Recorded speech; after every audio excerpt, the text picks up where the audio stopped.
तब तुम रोती हुई बिलखती हुई भगवान शिव के चरणों में गई, तो भगवान ने तुम्हें आशीर्वाद दिया था कि इस जन्म में तो नहीं, लेकिन द्वापर में भगवान कृष्ण के वंश में तुम्हारा पति जन्म लेगा और फिर तुम पुनः उनको प्राप्त होगी। बोलो श्रीमद् भागवत महापुराण की। इस प्रकार से सुखदेव कहते हैं कि परीक्षित आज वही बालक उस विद्यावती के पति के रूप में आया। भगवान ने आगे चल करके अनेक विवाह किए, भगवान के और 7 विवाह हुए और उसमें से एक विवाह हुआ जाम्बवंती के साथ, जो जाम्बवंत जी की पुत्री थी, भालू की पुत्री। और जैसे ये बात कही तो परीक्षित ने कहा, महाराज जाम्बवंत जैसे भालू की पुत्री के साथ भगवान ने कैसे विवाह कर लिया? तो बात बताई और परीक्षित जी महाराज बड़ी उत्सुकता से कथा श्रवण करते हैं, क्योंकि प्रश्न वही पूछेगा जो सुन रहा होगा। इसलिए कभी कभी वक्ता को बड़ा सोच समझ करके बोलना चाहिए। अगर श्रोता चौकन्ना है तो वक्ता को सोच समझ करके बोलना चाहिए। सुखदेव जी महाराज बड़े आश्चर्यचकित होते हैं। सुखदेव जी कहते हैं कि परीक्षित, तेरे जैसा श्रोता जो मुझे मिला है, मैं वक्ता भी धन्य हो गया हूं। और वास्तव में सुखदेव जी अगर कथा सुनाने के लिए, उनका कथा करने का काम नहीं था, वो तो मात्र परीक्षित को ही कथा श्रवण कराने के लिए आए हैं। वरना विरक्त होकर के महाराज भगवान का भजन किया करते थे वन में। तुरंत उत्सुकता से परीक्षित ने पूछा, ये जाम्बवंत भालू की पुत्री से कैसे विवाह हुआ? तो बड़ा सुंदर वर्णन करते और कहते हैं कि परीक्षित, सत्राजित नाम का एक बड़ा प्रतापी राजा था। उसके पास एक मणि थी जिसका नाम था स्यमंतक मणि। और वो जो मणि थी 10 घंटे वो सत्राजित उनका पूजन किया करता, नित्य प्रति 10 घंटे उनका पूजन करता था। और 10 घंटे पूजन करने के बाद उससे महाराज 8 भार सोना उत्पन्न होता था। अब 8 भार सोने का मतलब 2 क्विंटल सोना रोज उसको प्राप्त होता था। तो एक दिन की बात, समंतक मणि के जिसके पास थी राधा सत्राजित, एक दिन चला गए भगवान कृष्ण के यहाँ। भगवान कृष्ण ने बड़ा आदर सत्कार किया, पूछा, सत्राजित आपके पास जो समंतक मणि है वो आप क्या करोगे? तो सत्राजित ने कहा कि मेरे पास, मैं उसका नित्य प्रति पूजन करता हूं। तो भगवान ने कहा, अच्छा एक बात बताओ, तुम्हारे परिवार में खाने वाले सदस्य कितने हैं? बोले, एक मैं, एक मेरा भाई और एक हमारी नन्ही सी बेटी और एक मेरी पत्नी। तो बोले कुल मिला के कितने हो गए? 3.5। और 3.5 आदमी व्यक्तियों के लिए इतना सोना रोज आपको प्राप्त होता है? अरे भाई, हमारा इतना बड़ा राज है, इतनी बड़ी प्रजा है, तो आप उसे हमारे भंडार में जमा करा दीजिए, प्रजा के काम आएगा। तो सत्राजित ने मना कर दिया। सुखदेव कहते हैं कि परीक्षित, कुछ ही समय बाद, एक दिन की बाद, उस सत्राजित का एक छोटा भाई था जिसका नाम था प्रसेन। उस प्रसेन ने क्या किया कि वो मणि उठाई और अपने गले में डाल करके जंगल की ओर चला गया। और जैसे जंगल की ओर गया तो वहां जाकर के एक सिंह ने उसको देखा, गले में स्यमंतक मणि है, और जाकर के उस सिंह ने उस प्रसेन की हत्या कर दी। और जैसे ही हत्या की तो तुरंत उस सिंह ने वो स्यमंतक मणि ले ली, और स्यमंतक मणि लेकर के जैसे ही भाग रहा था तब तक जाम्बवंत जी महाराज आ गए। उन्होंने उस सिंह का वध किया और वो मणि लेकर के चल पड़े। सुखदेव कहते हैं कि परीक्षित, इस प्रकार से जब वो मणि लेकर के चले गए तो 1 दिन 2 दिन कई दिन तक जब छोटा भाई घर पर नहीं आया तो तब उस सत्राजित ने विचार किया, ढूंढवाया अपने भाई को, और जब कहीं नहीं मिला तो उस सत्राजित ने कहा कि देखो, स्यमंतक मणि अगर गई है तो भगवान कृष्ण ही लेकर के गए होंगे। क्यों? क्योंकि कुछ दिन पूर्व वो हमसे मांग रहे थे और हमने दी नहीं, इसलिए उन्होंने इनको चुरा लिया है। सुखदेव कहते हैं कि परीक्षित, इस प्रकार से आज गोविंद के मन को बड़ा क्लेश है, कलंक गोविंद के ऊपर लग गया। जाकर के गर्गाचार्य जी से पूछा, गर्गाचार्य जी महाराज, ये कलंक मुझ पर किस अपराध से लगा है? परीक्षित, इस प्रकार से जब भगवान के ऊपर ये कलंक लगा तो तो भगवान बड़े उदास रहने लगे। भगवान ने किया, अपनी सेना ली और जाकर के वन में ढूंढने के लिए चले गए। और जैसे ही गए महाराज, तो वहां सिंह के पैर के निशान मिले और उस सिंह के पैर के निशान के साथ साथ जाते रहे। बोलो सच्चिदानंद भगवान श्रीमद् भागवत महापुराण की। कहते हैं कि जब जाकर के सीधे वहां गए और जाते जाते उस गुफा में पहुंच गए, जिस गुफा के अंदर वो जाम्बुवंती समंतक मणि लेकर के आए थे। युद्ध हुआ, भयंकर युद्ध हुआ जाम्बुवंत जी और भगवान कृष्ण का। तो कहते हैं कि जाम्बुवंत जी महाराज जब जान गए कि ये कोई साधारण नहीं है, तो साक्षात भगवान हैं, राघवेंद्र हैं। तो सुखदेव कहते हैं कि परीक्षित, फिर उन्होंने युद्ध क्यों किया? जाम्बुवंत जी हार गया तो समझ गया कि ये कोई साक्षात नहीं है, क्योंकि मुझे पराजित करने वाला भगवान जगदीश्वर के अलावा और इस धरा पर कोई है ही नहीं। पूछा परीक्षित ने। राघवेंद्र ने कहा कि देखो, ये पूर्व जन्म की बात है। जाम्बुवंत ने कहा कि मैं जान गया हूं आपके स्वरूप को। पूर्व जन्म में आप राम थे और मैं पूर्व जन्म में आपके साथ था। आपने रावण का वध किया। मैं चाहता था मैं रावण का वध करूं, लेकिन रावण मेरे मुकाबले का था नहीं। फिर मैंने विचार किया, जो रावण को पराजित कर सकता है उससे ही मैं युद्ध कर सकता हूं, लेकिन मुझे उचित नहीं लगा। मैंने आपसे निवेदन किया तो आपने मुझसे स्वयं कहा कि स्वामी और सेवक का युद्ध ठीक नहीं है, फिर कभी किसी जन्म में युद्ध होगा। आज वही परीक्षित, वही जाम्बुवंत आज भगवान के साथ युद्ध करने को तैयार हुआ। सुखदेव कहते हैं कि परीक्षित इस प्रकार से जाम्बुवंत भगवान के चरणों में गिर गया, क्षमा याचना मांगी। वो समंतक मणि भगवान को दे दी और साथ में उनकी एक पुत्री थी जाम्बुवंती, वो भी भगवान कृष्ण को सौंप दी और इस प्रकार से भगवान का दूसरा विवाह हो गया। बोलो श्री कृष्ण भगवान की। सुखदेव कहते हैं कि परीक्षित इस प्रकार से भगवान का तीसरा, चौथा, पांचवा, छठा, सातवां, आठवां विवाह हुआ। ये दूसरा था। सत्राजित की पुत्री सत्यभामा से भगवान का विवाह हुआ। सूर्य की पुत्री यमराज की बहन कालिंदी से भगवान का चौथा विवाह हुआ। मित्रवृंदा से पांचवा विवाह हुआ। नग्नजिति से छठा विवाह हुआ। भद्रा से सातवां और लक्ष्मणा से भगवान का आठवां विवाह हुआ। सुखदेव कहते हैं कि परीक्षित एक राजा था और वो राजा जिसका नाम था भौमासुर, बड़ा प्रतापी राजा था।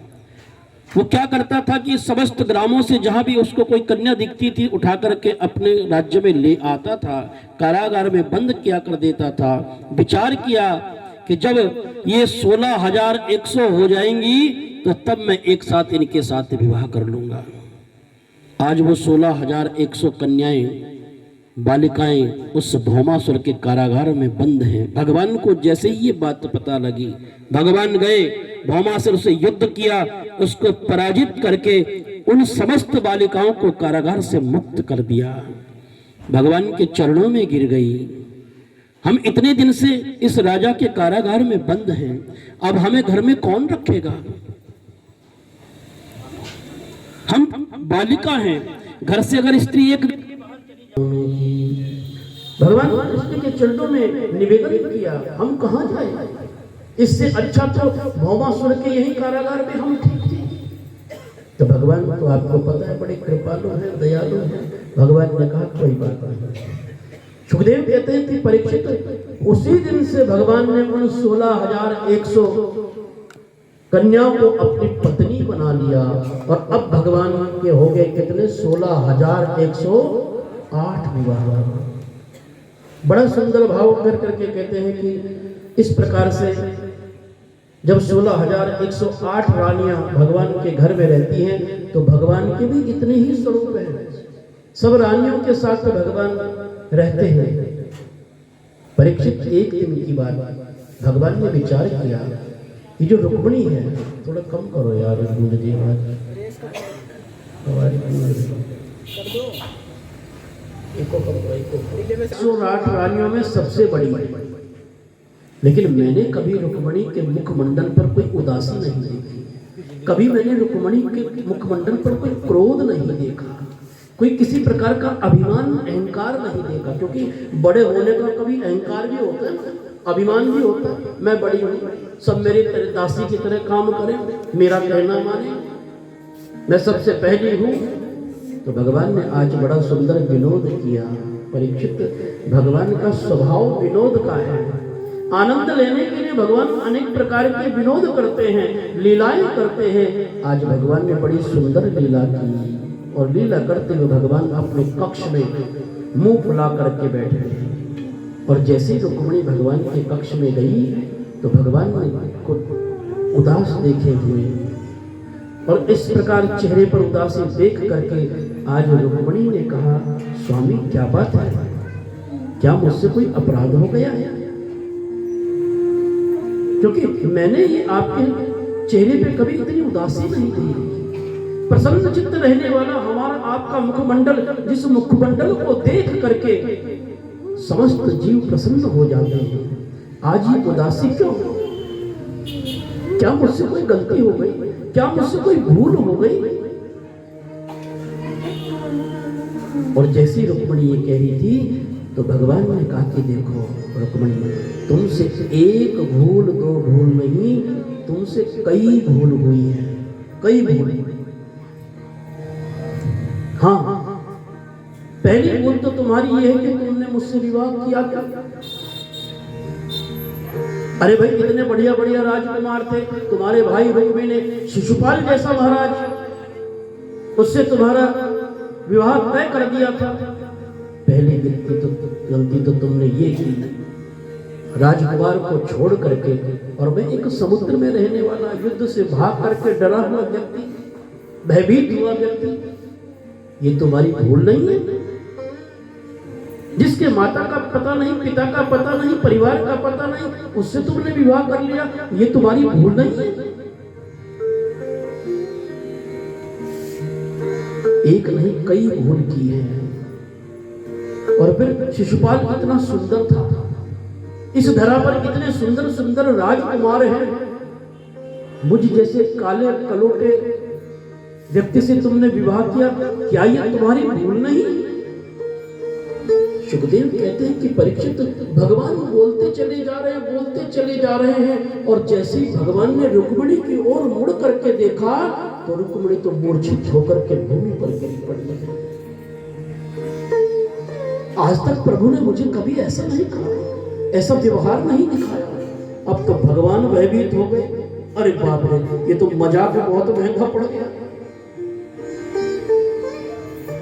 तुरंत भगवान अपने चतुर्भुज रूप में आए, दो हाथों से रुक्मिणी को गोद में उठाया, तीसरे हाथ से भगवान रुक्मिणी के माथे का पसीना पोंछ रहे हैं, और चौथे हाथ से भगवान रुक्मिणी को पंखा चला रहे हैं। 1 घंटे बाद जब रुक्मिणी मैया को होश आया तो भगवान कहते हैं कि मामा वेदर्भ्य सूये था, जाने त्वं मत्परायणो, तत्तचः श्रोतुकामेन शैल्याचरितमङ्गले।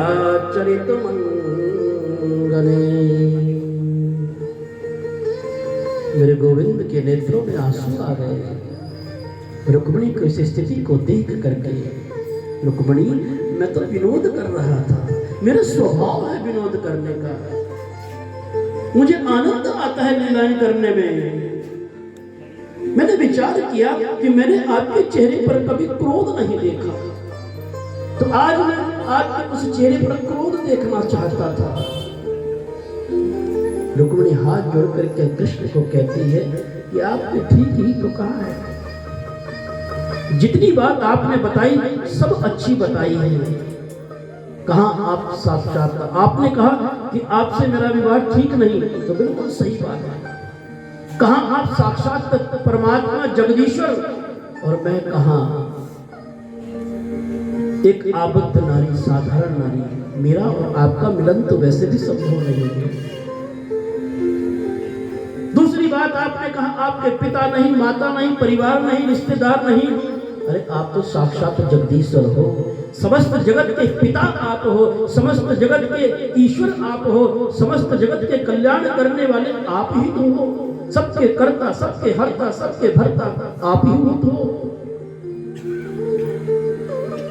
रुक्मिणी कहती है कि सत्यम भयादिव गुणेभ्य उरुक्रमान्तः शेते समुद्र उपलम्बन मात्र आत्मा नित्यं कदिन्द्रिय गणे कृतज्ञस्वा त्वयि सैकपैर्णपवदं विदुतमो धमः। और एक बात तो अपनी बड़ी सुंदर बताई, आपने कहा ना कि मैं काला कलोटा हूं। रुक्मिणी बोली महाराज काले हो तो इतना कमाल करते हो और गोरे होते तो छुरियां चल जाती। बड़े सुंदर भाव से मैया रुक्मिणी आज भगवान को जवाब दे रही है। आपने कहा कि मेरा कुछ नहीं है इस जगत में। तो रुक्मिणी बोली कोई मुझसे पूछे, जिसके पास कुछ नहीं है वो तो सबसे बड़ा धनी है, सबसे बड़ा धनी। आप साक्षात जगदीश्वर हैं और सबसे बड़ा धन तो परमात्मा ही होता है, परमात्मा होता है। इसलिए नित्य निरंतर परमात्मा से मिलने का यत्न करना चाहिए। मैं बड़ी भाग्यशालिनी हूं कि आपकी अर्धांगिनी बनी हूं। आपने जितनी बातें कही बिल्कुल सत्य ही तो कही है, बिल्कुल सत्य कही है। वरना इस धरा पर जीव की जो स्थिति है, कभी कभी परमात्मा भी अगर जीव जैसा हो जाए तो संसार का चलना बड़ा मुश्किल हो जाता है। प्रभु आप बड़े करुणादायक हो, आपकी कृपा का, आपकी दया का कोई पार नहीं। सचमुच आप कृपालु हो।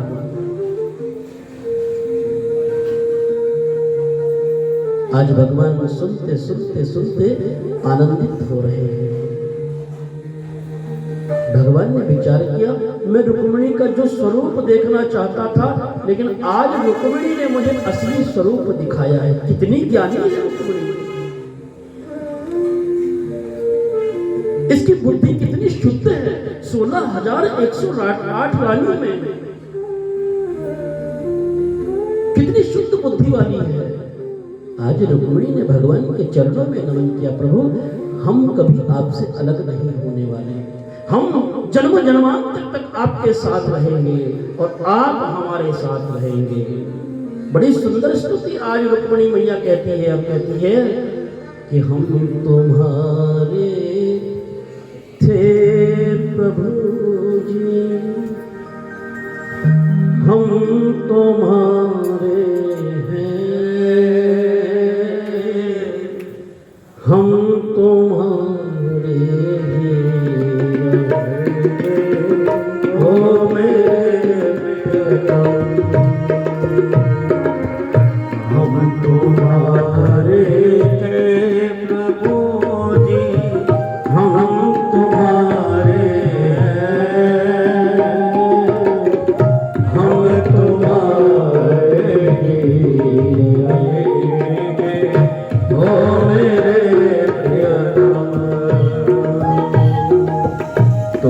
तुम्हारे थे प्रभु जी, तुम हमारे हो, तुम हमारे हो मेरे प्रियतम, तुम हमारे थे प्रभु जी, तुम हमारे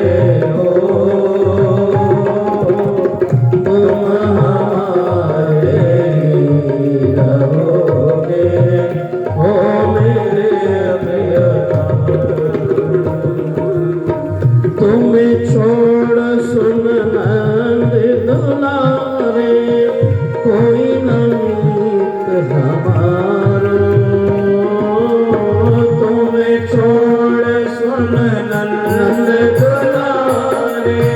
कोई अमीर किसके द्वारे जाए पुकारे और न कोई सहारा। किसके द्वारे जाए पुकारे कोई न कोई सहारा। अब तो आके बाँह पकड़ लो ओ मेरे प्रीतम। अब तो आके बाँह पकड़ लो ओ मेरे प्रियतम। हम तुम्हारे थे प्रभु हम तुम्हारे हम तुम्हारे ही रहेंगे ओ मेरे प्रियतम। हम तुम्हारे थे प्रभु जी हम तुम्हारे हम तुम्हारे ही रहेंगे ओ मेरे प्रियतम। तेरे कारण सब जग छोड़ा तुम संग नाता जोड़ा। तेरे कारण सब जग छोड़ा तुम संग नाता जोड़ा। एक बार प्रभु बस ये कह दो मैं तेरा तो मेरा।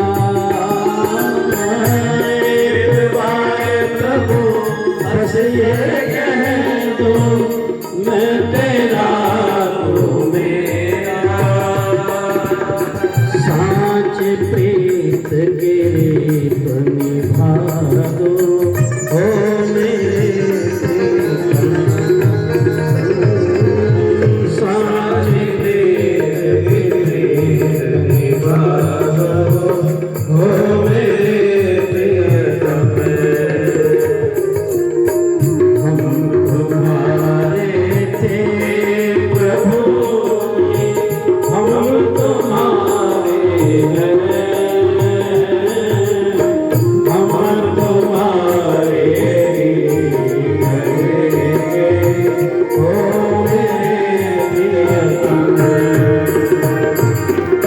तुम हमारे थे प्रभु तारे हो तुम हमारे ही रहोगे ओ मेरे प्रियतम। दास की विनती सुन लीजो ओ ब्रजराधारे। दास की विनती सुन लीजो ओ ब्रजराधारे। आखिरी आस यही जीवन की आखिरी आस यही जीवन पूर्ण करना प्यारे। आखिरी आस यही जीवन की पूर्ण करना प्यारे। एक बार हृदय से लगा लो ओ मेरे प्रियतम। मेरा हृदय से लगा लो ओ मेरे प्रियतम। हम तुम्हारे थे प्रभु जी हम तुम्हारे हैं हम तुम्हारे ही रहेंगे ओ मेरे प्रियतम। हम तुम्हारे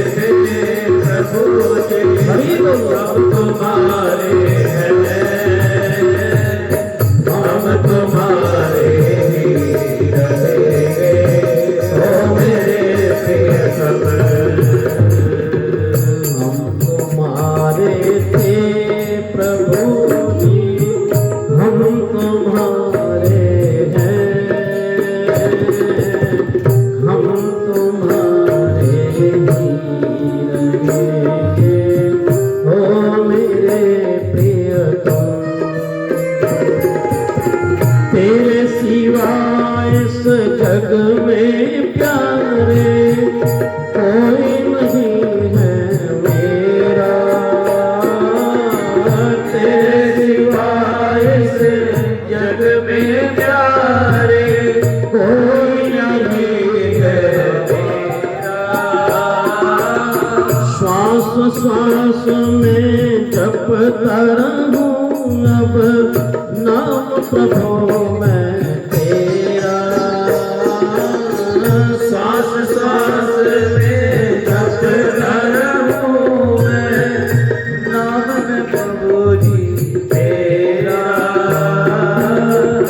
नैया मेरे पार लगा दो, नैया मेरे पार लगा दो, ओ मेरे देवा, ओ नैया मेरे पार लगा दो, ओ मेरे देवा। हम तुम्हारे थे प्रभु जी, हम तुम्हारे हैं, हम तुम्हारे रहेंगे, ओ मेरे प्रियतम। हम तुम्हारे हैं प्रभु जी, हम तुम्हारे हैं, हम तुम्हारे ही रहेंगे, ओ मेरे प्रियतम। हम तुम्हारे हैं प्रभु जी, हम तुम्हारे हैं, हम तुम्हारे ही रहेंगे, तुम हमारी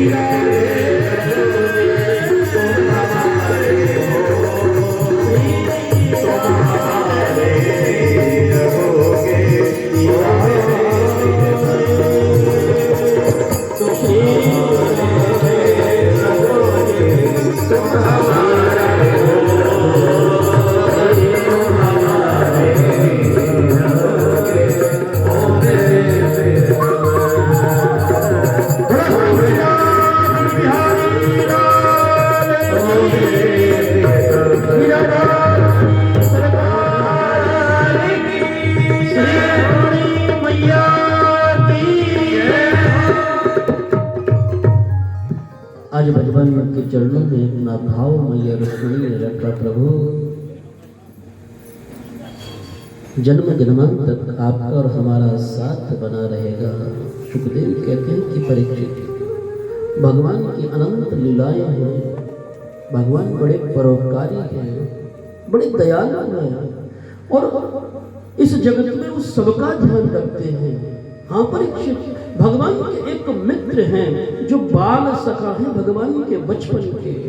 बड़ी सुंदर कथा श्रवण कराते हुए सुखदेव कहते हैं कि कृष्णा से सखा कश्चित ब्राह्मणो ब्रह्मवेत्तमः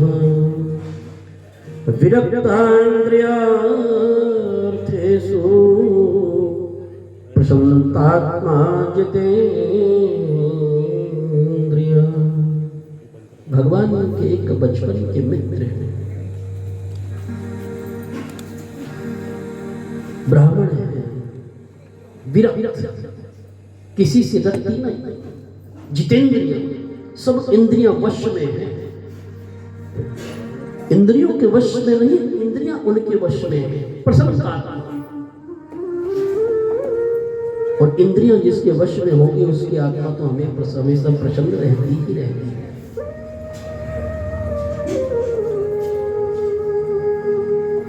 ऐसा सरल सहज संयम स्वाध्याय करने वाला भगवत भक्त, जिसके जीवन में भगवत प्राप्ति के अलावा और कुछ है ही नहीं। और कमाल की बात है कि गृहस्थी होने के बाद, हाँ परीक्षित, जिसका नाम है सुदामा, वो सुदामा जिसके पास अगर संसार रूपी धन नहीं है तो संतोष रूपी धन है। जब आवे संतोष धन तो सब धन धूरी संतुष्टता में इतनी ताकत है, संतुष्टता में इतनी सामर्थ्य है, संतुष्टता में इतना बल है, सारा धन उसके आगे बेकार हो जाता है। और वो संतुष्टि धन किसके पास है? सुदामा का। लोग कहते हैं सुदामा गरीब, वो गरीब नहीं था। जिसके पास संतोष रूपी धन होता है वो सबसे बड़ा धनी होता है। और नाम ही जिसका सुदामा हो, सु माने सुंदर और दाम माने धन। ऐसा सुंदर धन जो किसी के पास है ही नहीं, वो सुदामा है। संसार के धन को तो प्राप्त करना भी कठिन है। कहते ना, आए दुखम गए दुखम और दुखम च परीक्षण है। आता भी तो दुख से ही है, रात दिन मेहनत करनी पड़ती है, सारी रात जागना पड़ता है, भूखा रहना पड़ता है, प्यासा रहना पड़ता है, तब जाकर के धन की प्राप्ति होती है। तो दुख से आया, कष्ट तो सहन करना पड़ा, और जब जाता है तो तब भी जीव को दुख होता है।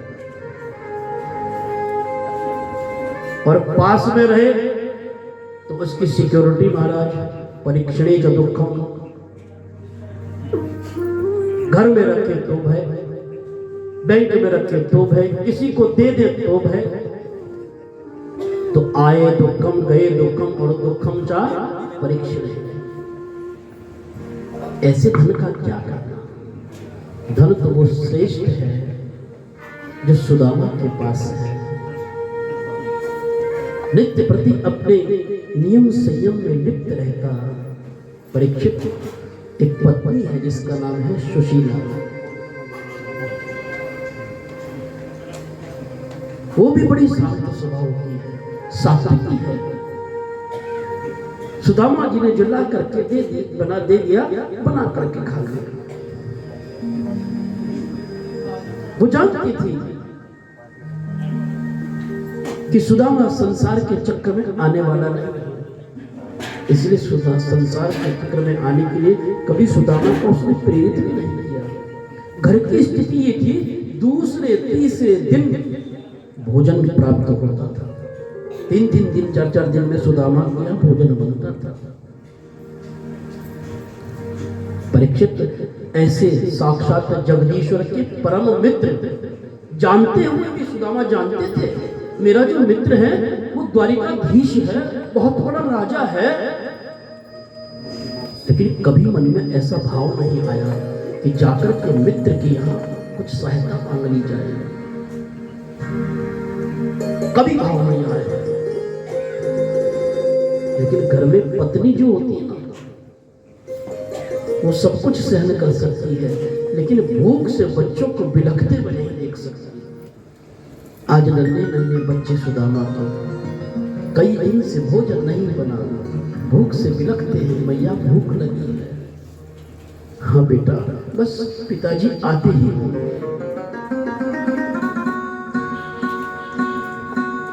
प्रतीक्षा करते करते बच्चे सो जाते थे। ऐसी दयनीय दशा देख करके एक दिन सुशीला ने कहा, क्यों नहीं एक बार अपने मित्र को मिलकर आते हो? सुदामा ने कहा, नहीं सुशीला, अगर मैं उसके यहाँ जाऊंगा तो वो विचार करेगा कुछ मांगने आया है। सुशीला ने कहा, कोई जरूरी तो नहीं है, मित्र को वैसे भी तो मिलने जाया जा सकता है, और फिर कृष्ण ऐसा विचार क्यों करेंगे?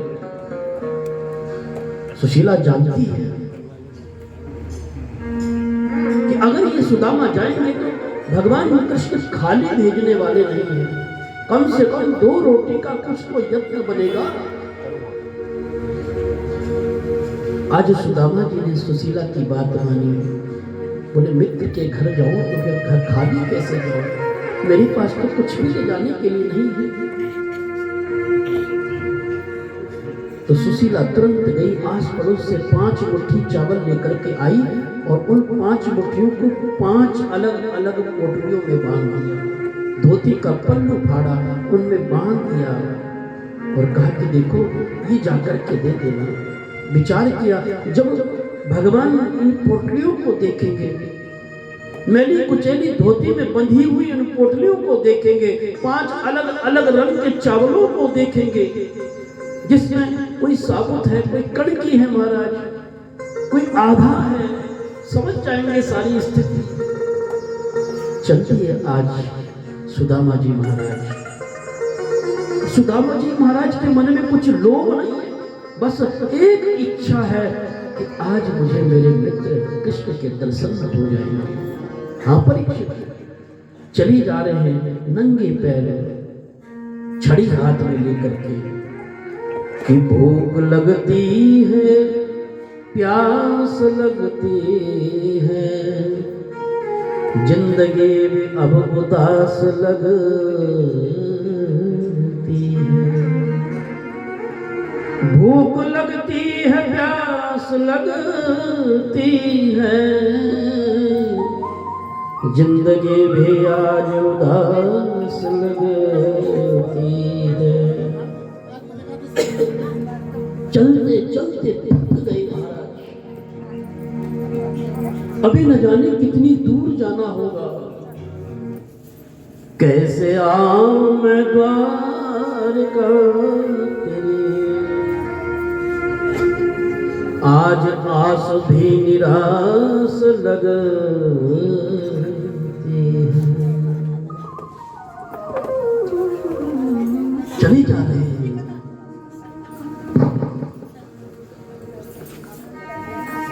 परीक्षित मन में आनंद है, आज मुझे मेरा बचपन का मित्र मिलेगा,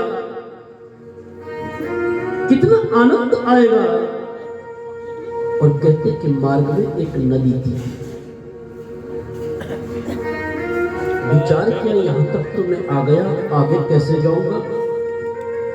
तो एक केवट मिला, उस केवट से सुदामा ने पूछ लिया, भैया क्या मुझे उस पार उतार दोगे?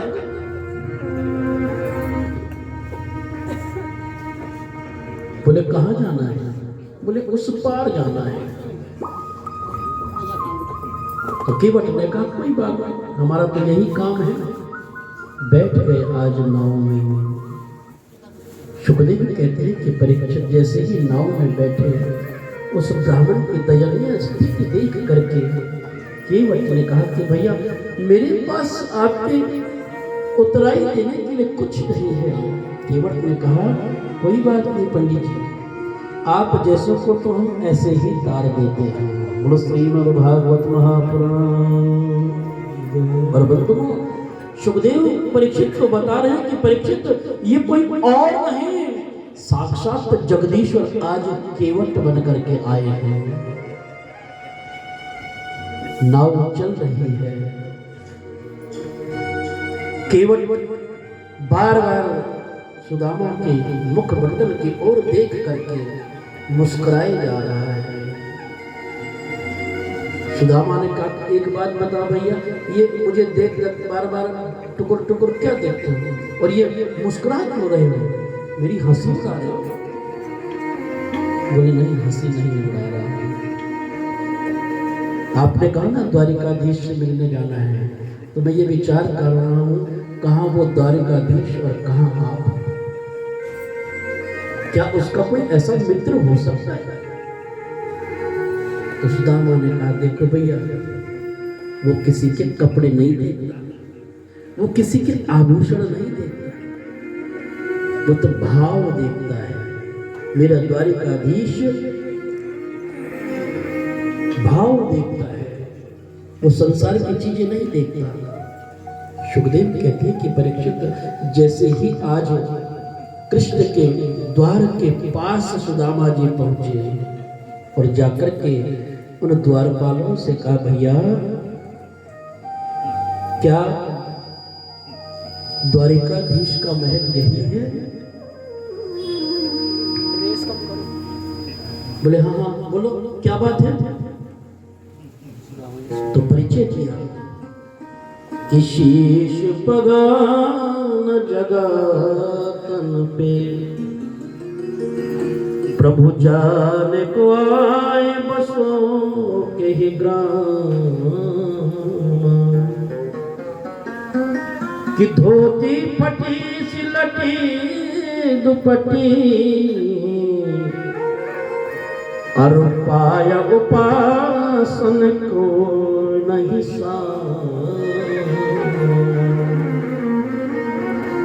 कि द्वार खड़ो निज दुर्बल देख रयोचक सो वसुधा अभिरामा पूछत दीन दयाल को धाम बतावत आपनो नाम सुदान बतावत आपनो नाम सुदान। जाकर के भगवान को सूचना दी और जैसे भगवान ने सुदामा नाम सुना और सुनते ही ऐसे दौड़े कुंडल कहीं जाकर के गिरा, भगवान का दुपट्टा कहीं जाकर के गिरा, भगवान नग्न पैर भागे हुए जा रहे और जैसे द्वार पर आज सुदामा को देखा जाकर के छाती से लिपट गए। सुदामा तू कहां से आ गया? मैं कोई सपना तो नहीं देख रहा हूं।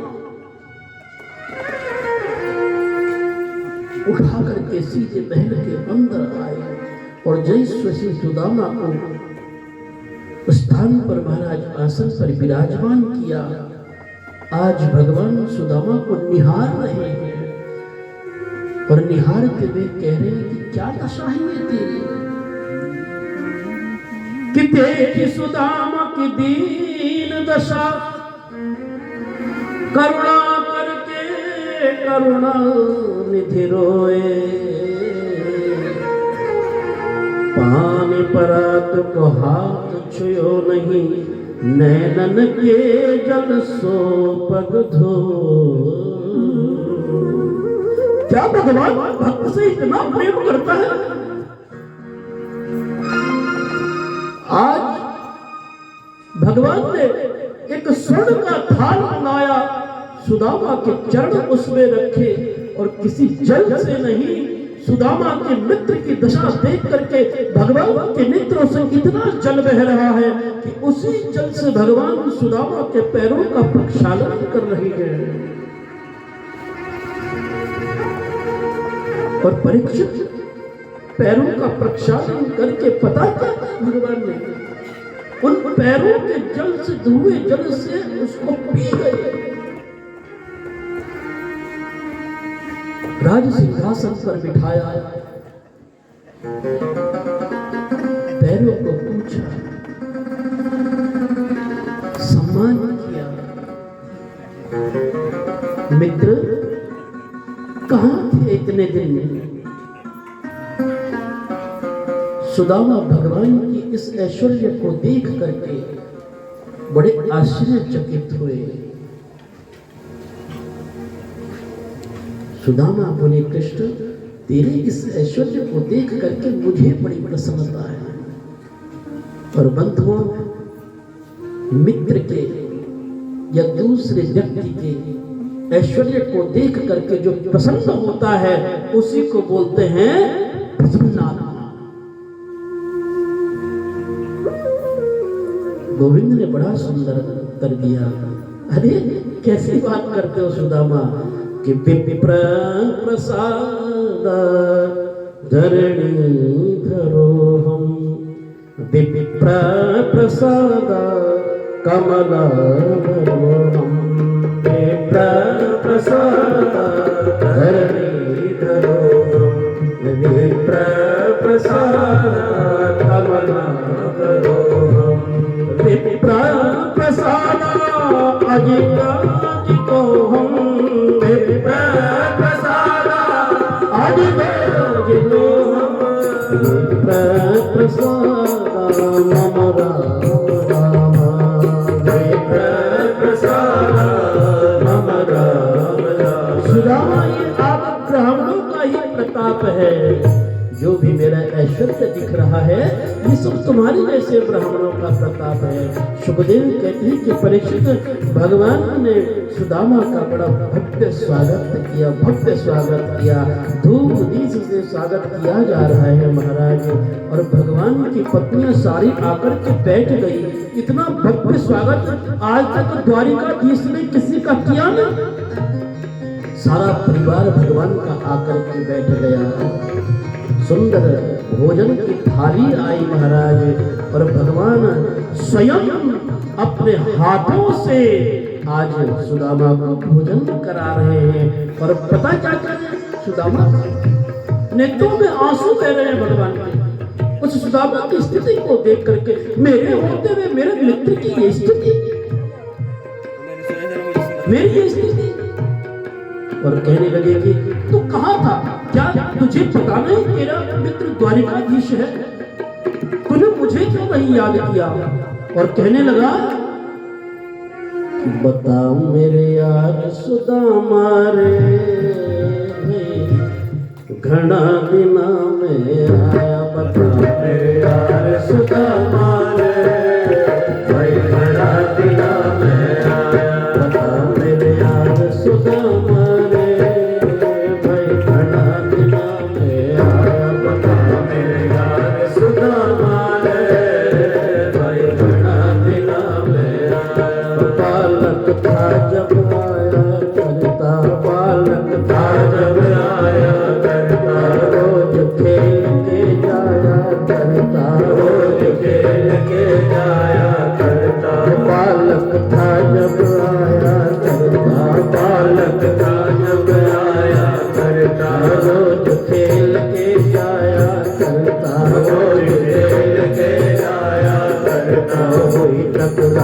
सुदामा रे, पैठना दिना में आया। कोई टकरार सुदामा रे, पैठना दिना में आया। बताओ मेरे यार सुदामा रे, पैठना दिना में आया। बताओ मेरे यार सुदामा रे। अच्छा बता, तेरा परिवार तो ठीक है, परिवार में सब कुशल है ना। मैं सुना दे कुटुंब कहानी, मैंने सुना दे कुटुंब कहानी। क्यों पड़ गई मैंने ठोकर खानी, क्यों कर पड़ गई ठोकर खानी। मैंने सुना दे कुटुंब कहानी, मैंने सुना दे कुटुंब कहानी। क्यों कर पड़ गई ठोकर खानी, क्यों कर पड़ गई ठोकर खानी। की मार सुदामा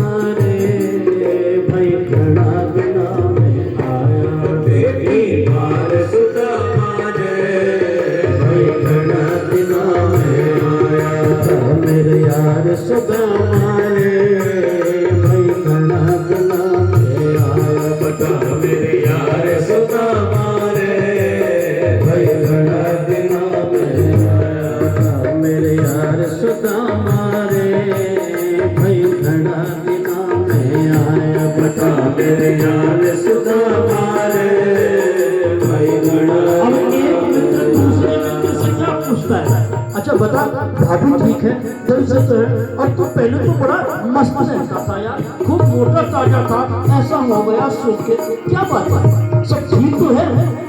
सब बच्चों का हाल बता दे, सब बच्चों का हाल सुना दे, सब बच्चों का हाल सुना दे, सब बच्चों का सुना दे।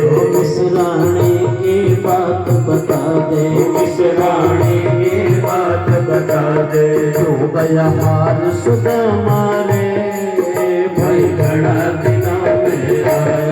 क्यों गया हाल सुदामा रे, भाई घना दिना में आया। क्यों गया हाल सुदामा रे, भाई घना दिना में आया। क्यों गया हाल सुदामा रे, भाई घना दिना में आया।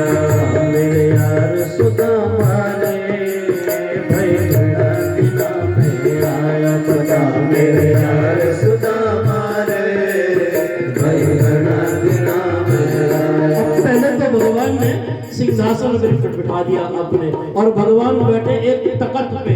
लेकिन वो मित्र के क्या है, जो मित्रता एक दूसरे के गले में हाथ न डाल करके बैठे, इधर यहाँ मेरे बराबर में, और गले में हाथ डाल करके कहने लगे इब भी आया ठीक वक्त पे, इब भी आया ठीक वक्त पे, अब भी आया ठीक वक्त पे, अब भी आया ठीक वक्त पे। आजा बैठ जा मेरे तख्त पे, आजा बैठ जा मेरे तख्त पे, आजा बैठ जा मेरे तख्त पे, आजा बैठ जा मेरे तख्त पे। जिगरी यार सुदामा रे भाई खड़ा आया, जिगरी यार सुदामा रे भाई खड़ा दिना में आया, जिगरी यार सुदामा रे भाई खड़ा दिना में आया,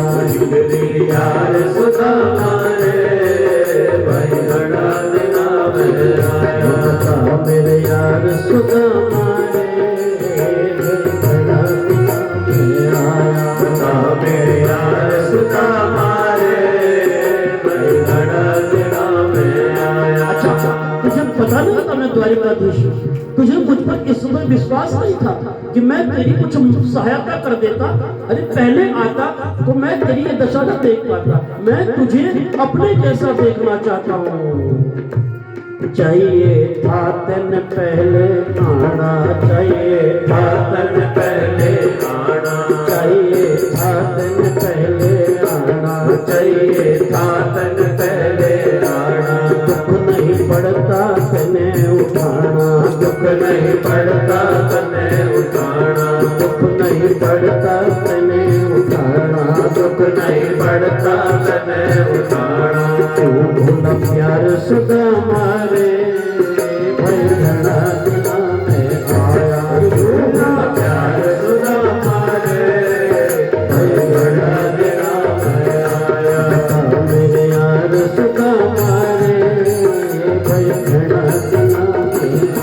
बता मेरे यार सुदामा रे भाई खड़ा दिना में आया, बता मेरे यार सुदामा रे भाई खड़ा दिना में आया, बता मेरे यार सुदामा रे भाई खड़ा दिना में आया, बता मेरे यार सुदामा रे भाई खड़ा दिना में आया, बता मेरे यार सुदामा रे भाई खड़ा दिना में आया, बता मेरे यार सुदामा रे भाई खड़ा दिना में आया, बता मेरे यार सुदामा रे भाई खड़ा दिना में आया, बता मेरे यार सुदामा रे भाई खड़ा दिना में आया।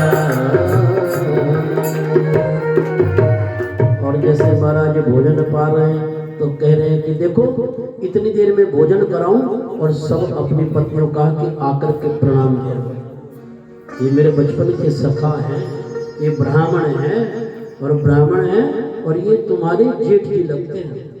आकर के महाराज समस्त रानियों ने प्रणाम करने आए। रुक्मिणी जी आई, महाराज सारी इतनी भगवान की पटरानियाँ थी, 1 2 3 4 5 6 50 100 150 200। अब बेचारे सुदामा जी आशीर्वाद दे, हाथ थक गया, दूसरे हाथ से शुरू कर दिया, फिर दोनों हाथ कर दिए। बोले एक बात तो बता कृष्ण, ये सब तेरी पत्नियां हैं? बोले हाँ मेरी हैं, और कोई सारे मोहल्ले की थोड़ी बुला रखी है। बोले मैंने तो यही विचार किया कि सारा मोहल्ला यहीं आया हुआ है। बोले नहीं मेरी ही है। अच्छा, और जैसे आशीर्वाद की प्रक्रिया पूरी हुई तो भगवान ने पूछा अच्छा एक बात तो बताओ सुदामा, कोई विवाह हुआ भी किया है, बच्चे बच्चे भाभी भाभी? हाँ हाँ बिल्कुल, तेरी कृपा से बच्चे भी हैं। अच्छा तो बड़ा होशियार है, बुलाया भी नहीं विवाह में। सुदामा ने कहा मेरा तो एक ही विवाह हुआ, तूने इतने सारे करे, एक में तो बुला देता मुझे। मैंने एक किया, मुझे बुला ना दे रहे हो। सुखदेव कहते हैं कि परीक्षित भगवान का मित्र सुदामा आज आनंदित हो रहा है। मित्रता हो तो ऐसी हो, अगर एक मित्र सुख में है दूसरा दुख में है, तो जो सुख में है वो भी दुख का अनुभव करे और जो दुख में है वो भी सुख का अनुभव करे, वो सच्ची मित्रता होती है। परीक्षित, आज भगवान और सुदामा की बातों को देख करके मन बड़ा आनंदित होता है। अच्छा, विवाह किया तो भाभी ने कुछ तो भेजा होगा। अब सुदामा जी भगवान के इतने ऐश्वर्य को देख करके कृष्ण के थोड़े से लज्जित हो गए। ये क्या इन पोटली के चावलों को पसंद करेगा? सोने के थाल पर खाने वाला, जिसके खड़ाऊ सोने की है, चरण पादुका सोने की है, सिंहासन सोने का है, महल सोने का है, इन टूटे फूटे चावलों का क्या महत्व समझेगा? जान गए भगवान, तुरंत बगल में दबाई हुई पोटली को खींचा, छुपाता है और जैसी पोटली खोली और मुट्ठी भर के मुंह में दे दी। सुखदेव कहते हैं कि परीक्षित, भगवान किसी का रखते नहीं। जैसे चावलों की मुट्ठी मुख में दी तो कहने लगे कि आज भगवान ने सुदामा के ऊपर दया करते हुए कहा कि सुदामा, स्वर्गलोक की संपत्ति मैं तुझे देता हूं। दूसरी मुट्ठी भगवान ने जैसे अपने मुख में दी तो आशीर्वाद दिया, सुदामा, जो ऐश्वर्य एक सम्राट को प्राप्त होता है वो ऐश्वर्य आज के बाद तुम्हें प्राप्त हो।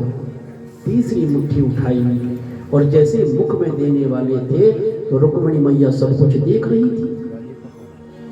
ऐसा न हो ये कह दे कि 16,108 रानियां मैं तुझे देता हूं। तुरंत हाथ पकड़ लिया, तुरंत हाथ पकड़ लिया। क्या कर रहे हो? एक साधारण से ब्राह्मण को सब कुछ लुटा दो कि क्या? हम कहां जाएंगे? भगवान ने कहा, रुक्मिणी ये मत भूलो, अगर आज तुम हमारी महल की रानी हो तो इस ब्राह्मण की वजह से हो। इसी ब्राह्मण के हाथ तुमने पत्र भेजा था ना कि मुझे लेकर के चले जाओ, ये वही ब्राह्मण है। सुखदेव कहते हैं कि परीक्षित, बड़ा आनंद आज भगवान ने सुदामा की स्थिति को देख करके सब कुछ दे दिया। और कहते हैं कि कई दिन तक सुदामा कृष्ण के यहाँ रहे। खूब बचपन की बातें हुई और जैसे ही सुदामा से विदा लेकर के कृष्ण सुदामा द्वारिका से चले अपनी सुदामापुरी की ओर, तो कहते हैं कि आते आते आते विचार कर रहे, कितना दयालु है मेरा कृष्ण, इतना कृपालु है मेरा कृष्ण। और जैसे आज अपनी सुदामापुरी की ओर आए तो देखा कि जैसी द्वारिका थी ऐसी सुदामापुरी। आंखों में पानी का छक्का मारा, थक तेरी की बुढ़ापे में बुद्धि खराब हो गई, लौट फिर के फिर मैं द्वारिका में आ गया। ये मेरी सुदामा नगरी थोड़ी है। फिर घूम करके आए, फिर उसी स्थान पर आ गए। किसी से पूछा, भैया यहाँ सुदामा नगरी थी, कहाँ गई? बोली यही तो है। ये तो नहीं है भैया। अरे भैया अब बदल गई। बोले यहाँ एक ब्राह्मण रहते थे सुदामा। हाँ हाँ हाँ है ना। बोली इस ग्राम के अंदर जो सबसे सुंदर भवन है वो सुदामा जी का है। अब सुदामा जी को विश्वास नहीं हो रहा है। बोले विश्वास कैसे दिया जाए? बोले अच्छा एक बात बताओ। विचार किया, पत्नी को बुलाता हूं, अगर वही हुई, मेरी पत्नी हुई, तुम्हारा सब कुछ पता लग जाएगा, और कोई और आएगी तो ये पता लग जाएगा कि ये कोई और नगरी है। बोले आप उनकी पत्नी को बुला सकते हो? बोले हाँ बिल्कुल, क्यों नहीं। अब सुदामा जी की पत्नी आ रही है, आरती का थाल हाथ में है, और जैसे महल के द्वार पर आई तो सचमुच आज सुदामा जी की पत्नी ऐसी हो गई थी कि स्वयं सुदामा उन्हें पहचाना नहीं। पहले थी पत्नी दुबली, और जब धन ऐश्वर्य संपत्ति सब कुछ प्राप्त हो गया ऐसे हो गई महाराज। और 4 दासियां इधर और 4 दासियां इधर, और यूं चलती हुई आरती का थाल लेकर के जब आई, नेत्रों को पूछते हुए सुदामा ने कहा, सुशीला तुम ही हो? हाँ हाँ मैं ही हूँ। इसीलिए तो कहती थी एक बार मित्र से मिलकर के तो आओ। नेत्रों में आंसू आ गए सुदामा के। कितना दयालु है मेरा कृष्ण। कितना कृपालु है, दया का सागर है। हाँ सुखदेव, आज सुदामा का मन कह रहा है कि क्वा हम दरिद्रा पापियां व कृष्णा श्रीनिकेतनः ब्रह्मा बंधोरते स्माहं बाहुभ्यां परिभिन्नतः। जैसे ही अपने घर में प्रवेश किया, प्रवेश करके महाराज जैसे ही देखा द्वारपाल इधर भी खड़े हैं उधर भी खड़े हैं, सुदामा बड़े आनंदित हुए, नेत्रों में आंसू आ गए और कहने लगा कि सुदामा कहता है कि कृष्ण ये तूने ठीक नहीं किया, मैं इसलिए थोड़ी तुझे मिलने आया था। ये संसार का वैभव तो मैं जब चाहता प्राप्त कर लेता, मुझे तो तेरी भक्ति चाहिए, तेरी भक्ति चाहिए। और मुझे वचन दे, जब इस शरीर से प्राण निकले तो तुझे तेरा दर्शन होना चाहिए, मुझे तेरा दर्शन होना चाहिए, ताकि ये प्राण आसानी से निकल सके। हाँ कृष्ण, इस संसार के वैभव की मुझे आवश्यकता नहीं। बड़े सुंदर भाव से कहता है कि इतना तो करना स्वामी, जब प्राण तन से निकले,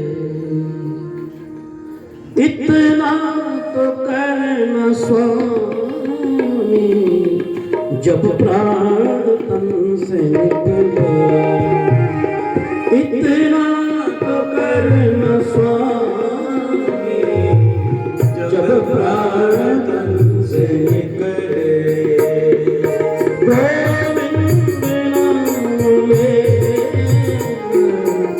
जब प्राण तन से निकले, गोविंद नाम लेकर, जब प्राण तन से निकले, इतना तो करना स्वामी, जब प्राण तन से निकले, इतना तो करना स्वामी, जब प्राण तन से निकले। गोविंद नाम लेकर, जब प्राण तन से निकले, गोविंद नाम लेकर,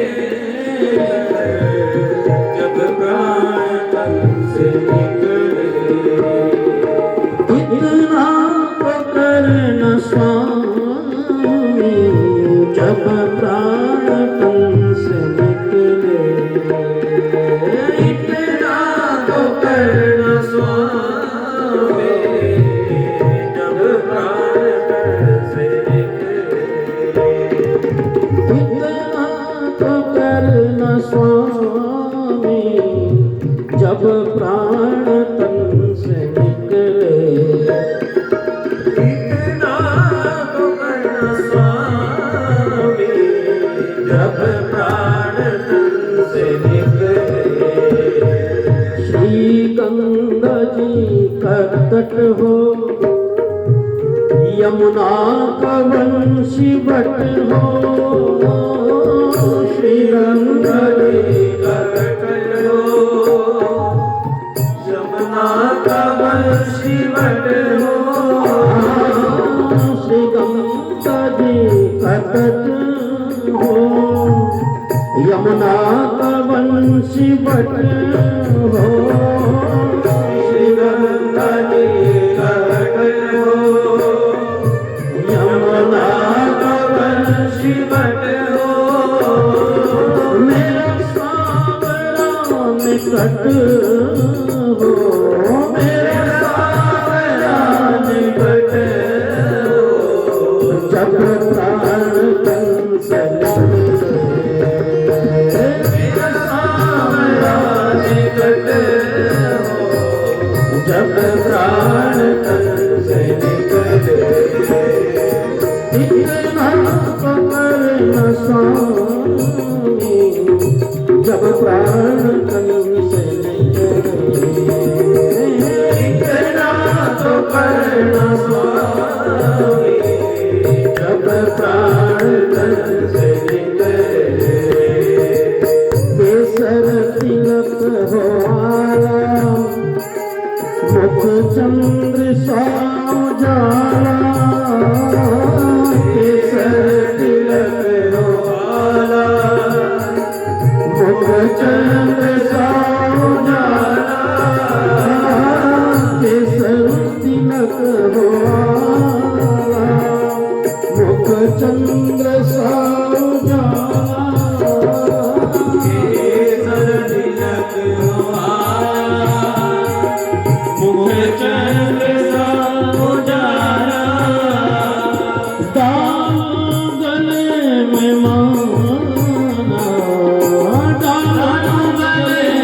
वहां ये भाव प्रकट कर रहे थे।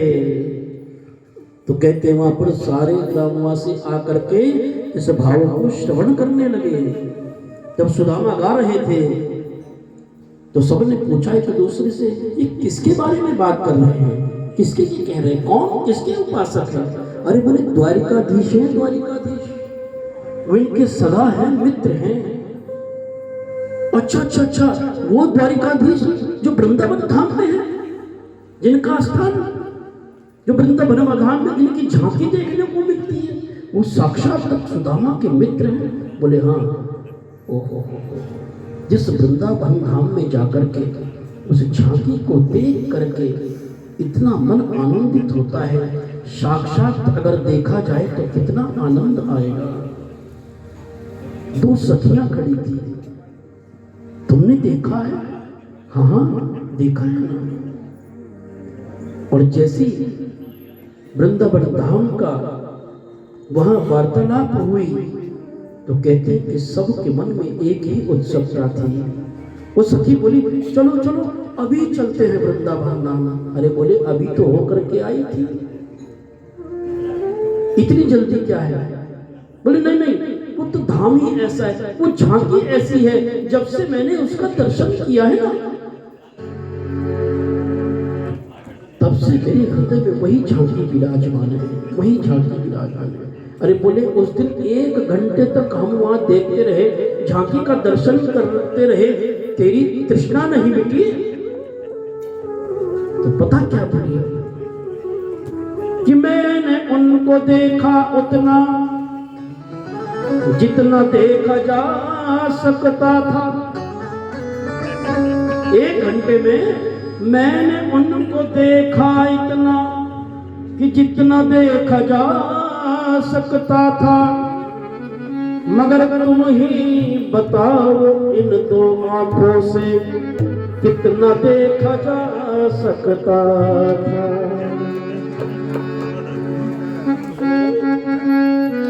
मगर तुम ही बताओ इन दोनों आंखों से कितना देखा जा सकता था। चलो चलो वृंदावन चलो।